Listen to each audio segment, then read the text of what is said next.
Dahil nga sa malaki ang hinahalangan nitong si Mang Dado, agad-agad ay gumawa siya ng paraan kung paano matutuklasan. Gayong narinig niya ang usapan nga nitong si Divina at ng kanyang pinsan na nagpro-pretend lamang siya.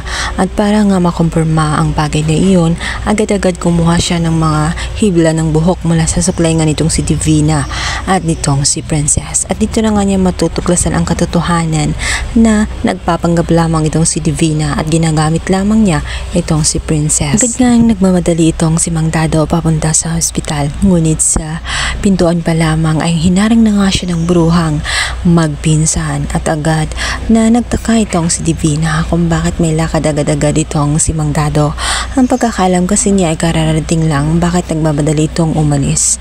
Dito na nga siya naghinala dahil tutol siya sa pagpasok nga ni Mang Dado sa kanyang bahay. At ngayong may kakaiba siyang nararamdaman na kinikilos nga ni Mang Dado ay mas lalo siyang nanggigigil na palayasin na nga itong si Mang Dado.